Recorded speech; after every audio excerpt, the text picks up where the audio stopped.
In today's breaking story, police across all of America just dropped a surprise bomb on Donald Trump, and it was all over this.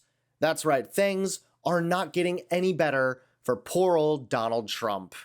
How's it going? My name is Hunter Avalone with Occupy Democrats. Welcome back to another video. Now, as I was saying, Donald Trump has been nothing short of a nightmare, and his immigration policy is also just that. A complete and total nightmare.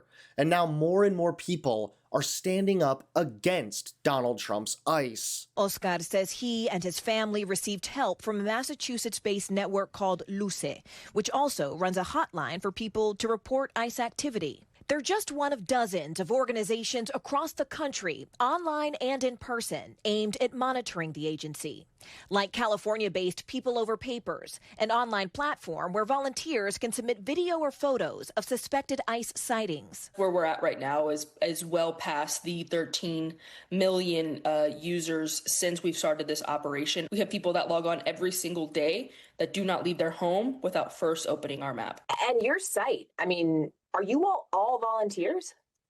That's correct. Yeah, we have not made a single dollar. In fact, we're probably in the negative because of the amount of money that we've donated to continue this project going. To make matters worse, multiple different people who have been detained by ICE now are speaking out about the inhumane conditions. Two women detailing inhumane conditions. They asked for anonymity to protect their husbands, who they say were detained during routine ICE check-ins and held in Dallas for days. Me dijo que estaban hacinados, que eran alrededor de 30 personas. He told me they were crowded, she said, that there were around 30 people in a single cell, that they couldn't bathe, that they were only given frozen food. Pero en realidad no pueden dormir porque ahí no hay camas, no hay sillas. The other woman adding there are no beds or chairs. It's a room with a toilet seat where everyone has to turn around when someone wants to relieve themselves. Both say their spouse has no criminal record. If the stories are true, there are people being held there for multiple days and even longer than a week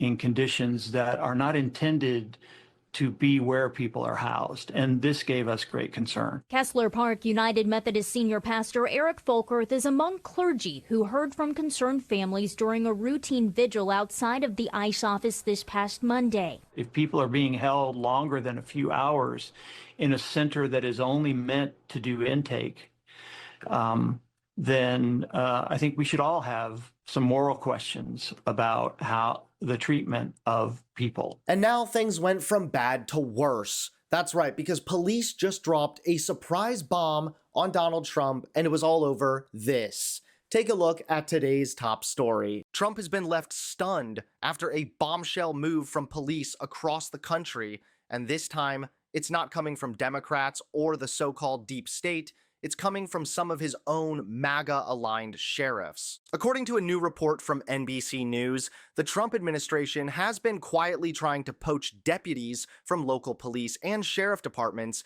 to meet ICE's aggressive recruitment target of 10,000 new agents. And that surprise move has sparked a wave of backlash from law enforcement leaders who have long supported Trump. One of the loudest critics is Sheriff Bob Gualtieri from Pinellas County, Florida, a Republican who has previously backed the president, but even he was blindsided.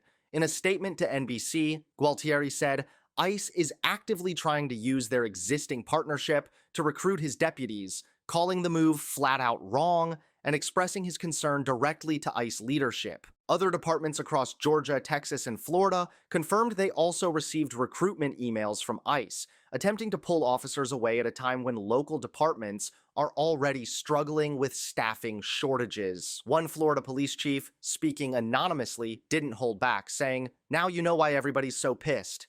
The Department of Homeland Security pushed back on the criticism, defending their effort by saying ICE is recruiting veterans, law enforcement officers, and others who want to protect the country from violent criminals and drug traffickers. They cited the 287G program, which already allows local officers to enforce parts of federal immigration law, as justification for reaching out to trained personnel. But the political blowback may already be underway. When Trump's own allies in law enforcement are calling his policies wrong and warning it's hurting their departments, it sends a clear message: even the president's strongest supporters have limits. And as the immigration debate heats back up, Trump may now find himself caught between the demands of ICE and the fury of the sheriffs he once counted on. It's abundantly clear that Trump's entire immigration policy is nothing more than a numbers game. All he cares about is getting deportations up or getting more ICE members. It's absolutely pathetic, embarrassing, and now it's even resulting in police across America condemning Donald Trump.